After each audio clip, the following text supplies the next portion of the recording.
Welcome back everyone. Hi, if you're new, my name is Tori and today I'm going to share with you guys all the books that I read in the month of September. And overall, I enjoyed pretty much all the books that I read last month with the exception of one of them, which we'll get into. But even though I found all of these books just good reads and they were enjoyable and entertaining, I didn't just completely fall in love with any one particular book. But that's not to say that they weren't, good reads. So I do have 6 books to share with you, so let's just get right into it.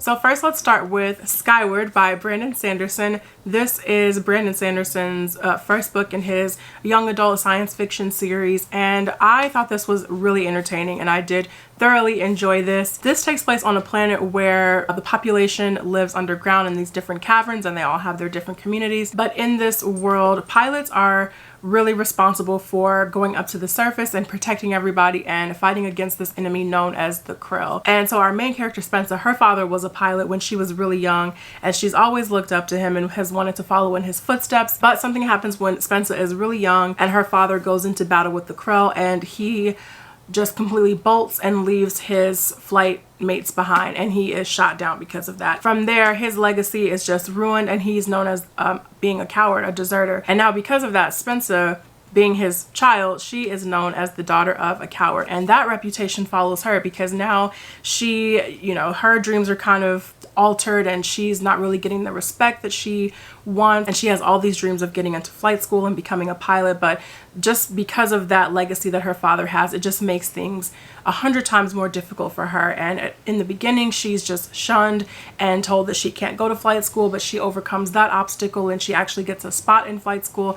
And so the book from there really becomes Spencer not only trying to make her own way, improve herself and fit in with this, this new team that she has in flight school, but a lot of the mystery surrounding the Krill and her father's involvement in that battle where he was a deserter, a lot of things begin coming to light. And overall, like I said, I thought this was a really enjoyable read, very entertaining. I think going into this, it's already very obvious that you're dealing with a really skilled author in world building and in storytelling, so that was no surprise there. Just how smooth everything flowed and how smooth the world developed, especially surrounding flight school and the ships and the technical aspects of that. It was just really intriguing to read about and I really enjoyed that aspect of it.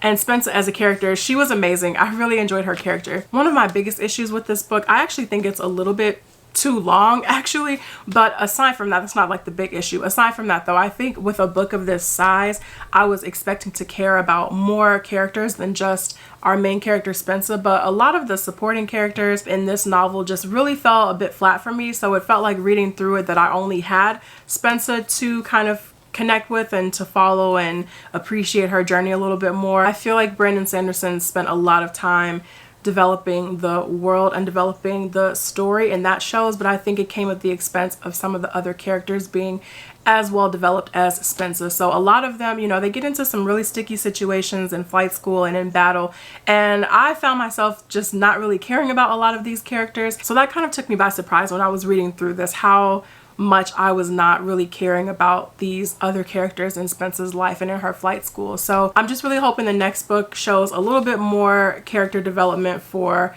the other characters that are around Spencer. But overall, I am excited for the next book. I think the story, like I mentioned, I think the story is really great. It's just a really entertaining read, but I was a little disappointed by my lack of concern for these other characters. But overall, I think this was a good read. The next book that I read was Binti Home by Nnedi Okorafor, and this is the second novella in the Binti novella trilogy, the first being Binti, and then the third and final one is Binti the Night Masquerade. And this is a collection of all 3 novellas, and there's also a short story in here that I think appeared for the first time in this collection, which is pretty cool. So just really quickly, if you're unfamiliar, Binti, the first one, we are following this young woman who is leaving her home planet to go study at this really prestigious university across the galaxy. But en route to university, her ship is invaded by this alien race. And so in the first novella, we really see Binti trying to navigate through that really dangerous situation and pretty much do whatever she can to survive when this alien race has taken out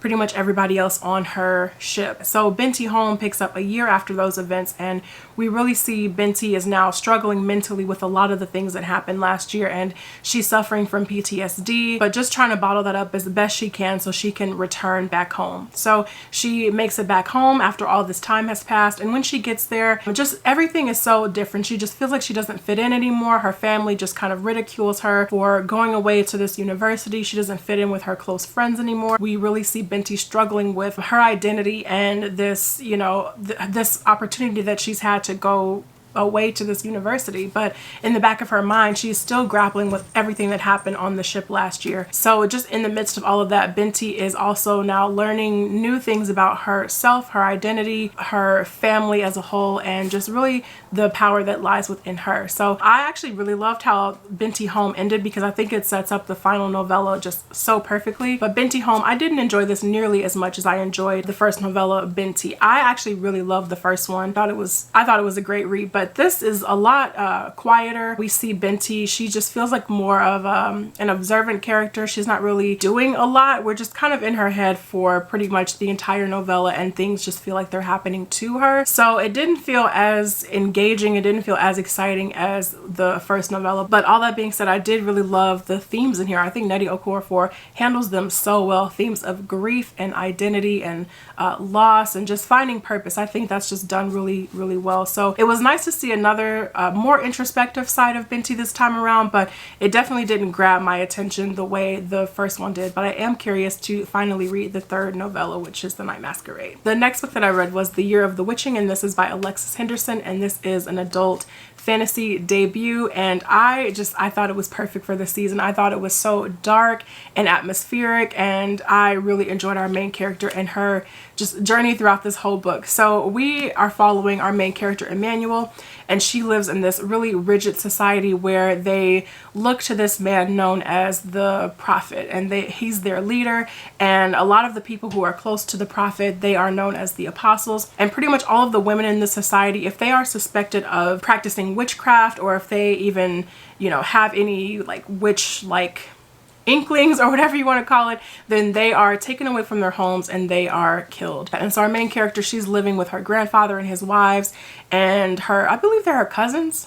She has a little family in this community, and she never knew her mother because her mother died in childbirth. So the story really kicks off when Emmanuel, she ventures into the dark woods behind this community, and when she's in these woods, she's approached by two witches, and they present her with a journal that her mother wrote. And so Emmanuel, already just kind of getting into trouble, she takes this contraband item back into the community, and she's reading through her mother's journal entries, and these evils start sweeping through the community, and it's almost like plague-like in a sense. So Emmanuel, she really has to figure out not only what's going on, but how to stop it if possible. And in doing so, she also has to confront some things about herself, her past, her mother, just everything. But kind of in doing all that, she learns that the witches have their own agenda, and it's just, she just gets caught up in the middle of all of that. So this was good. This was just so dark. I mentioned this in a previous video, but I really love Alexis Henderson's just storytelling voice. It's so strong, and it's not over the top or anything. It's really, she has a quiet storytelling style, but even within that, you just feel so unsettled while you're reading this. I think she just conveys so much with so little words. So I just enjoyed the eeriness of this. I enjoyed the darkness of this book. When the plagues really start taking effect in the community, you just get a little queasy feeling with some of them. So I would be aware of that going into this if you're interested. But overall, I mean, this was great. I think this is marketed as like a feminist fantasy novel that's really great for people who are fans of The Handmaid's Tale. Yeah, I thought it was great. I really enjoyed this. The next book that I read is the one that I did not enjoy, and that is The Space Between Worlds by Micaiah Johnson. I actually enjoyed like the first 75-ish pages when we were still getting a lot of the foundational kind of rules about how the world worked and just how the story was still unfolding, when we were still learning about that and just some of the characters. So I enjoyed, you know, laying the groundwork for the story. But when we started getting maybe to like the midway point, I just really felt that I was not gonna enjoy this book by the time I finished it. And I was right. But this is a multiverse science fiction novel, and this takes place in a world where multiverse travel is now possible. But the only catch is you cannot travel to a world where your like your other self, your counterpart, whatever you want to call it, where they're still alive. And because of that, that makes people who are of a lower class or who are struggling to make ends meet and just kind of have had a really rough and just hard upbringing, that makes them prime candidates for multiverse travel, because there's a high chance that their other selves have had the same experiences and that they have not survived their own hardships and that they are dead on other worlds. And so in this novel, we're following our main character, Kara. She grew up really without anything and just is one of those people who have been struggling to make ends meet. And because of that, her other selves have had similar experiences on different worlds. But the story really kicks off when we learn that one of Kara's other selves, or her doppelganger, whatever you want to call it, the story kicks off when we learn that that doppelganger has died under just really strange circumstances. And so Kara goes to that world where one of her few remaining doppelgangers died, and just things start unfolding from there. We get this really intricate plot happening from the corporation that runs the multiverse travel and everything, and that's really where we go from there. My biggest issue with this story is honestly Kara herself. I was just not a fan of her character. She was almost just a little too snarky and quick-witted for me, and it got tiring after a while. She has this banter that she does with her handler, and that goes on for a while, but after a while it wasn't entertaining for me anymore, and I just really wanted to get to the heart of the story and what was going on. But even when that was revealed, I was just like, oh my god, I don't think I care. I really wasn't a fan of that. And just some of the ways that Kara, I don't want to give away too much, but just some of the ways that Kara reacts to certain situations and the interactions that she has with certain characters in different multiverse worlds, I was not a fan of that at all. And I just really found myself like kind of rolling my eyes in some parts, like, really, why are you treating like this person so nicely? And I just had a lot of issues with the way that she interacted with some of the characters in different multiverse worlds. But overall, I really wanted to enjoy this, but it just wasn't my thing. I think just it was too snarky, it was too much banter, and it just kind of bogged down the story overall. The next book that I read was actually a poetry collection, and that is The Tradition, and this is by Jericho Brown. And this is my attempt to try to start reading more poetry, because the last collection that I read, I think, was back in February or March of this year, and I read Hum by Jamal May, and I feel like I'm getting better at reading poetry and just interpreting the poems as best I can. So I just really enjoyed making my way through this. This was great. In this, Jericho Brown, he's taken a really deep look at grief and loss, and I think there are a lot of poems in here also about like sexuality in, you know, as it relates to Black men and women, but also what does it mean growing up in America as a young Black child. There's just so much in here that he's confronting like that. But then in addition to that, he's also taking this really raw look at a lot of the horrors that have been happening in our society: police brutality, movie theater shootings, just blatant racism. So I think those are just examined so artfully. This was great. This was actually my first experience with Jericho Brown's writing. I have never picked up anything else by him, but this was such a great introduction for me, at least, to his work. I highlighted with my book darts, I highlighted so many of his poems. So many of them I went back to multiple times.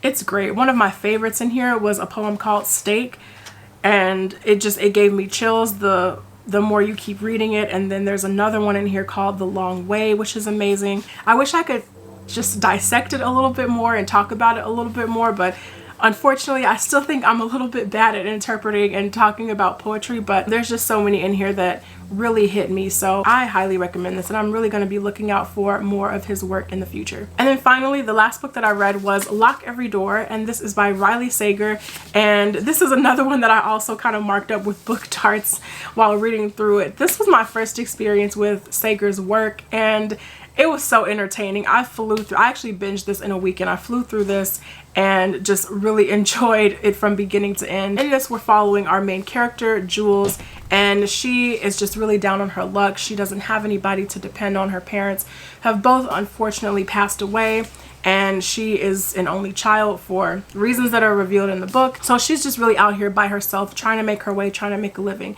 So one day, it almost just seems too good to be true when she sees this ad for an apartment sitter in one of the most iconic apartment buildings in New York City where just all of these wealthy people live. So she jumps at the opportunity. It's great money. She could definitely use it.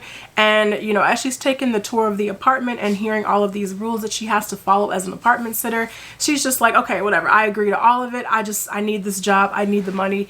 Whatever you say, I'll do it. So she gets the job, she moves into the apartment, and that very same night, one of the apartment sitters in the building who she actually got to know earlier in the day, that girl ends up disappearing. And from there, the story just becomes absolutely wild. There's just, I could not even predict a lot of the things that were happening in here. And just as the story was unfolding, I was in shock. So this book actually begins with Jules in the hospital in the present day. And so the entire story, we are catching up to Jules from the events that happened throughout the novel. And I mean, I never saw anything coming. I had a few predictions along the way. I had a few suspicions, but this one really kept me entertained. It kept me guessing. And by the end of it, I was just like, that was pretty wild. So I did enjoy this overall. Like I said, this was my first Sager novel, but I am so excited to pick up Home Before Dark. I have that on my shelves. So if it's better than Lock Every Door, then I am very much here for it. So that is it for me, you guys. Thank you all so much for watching this video. I really appreciate it. Let me know down in the comments how your September went, how your October is going right now, and I will see you all in the next video. Take care.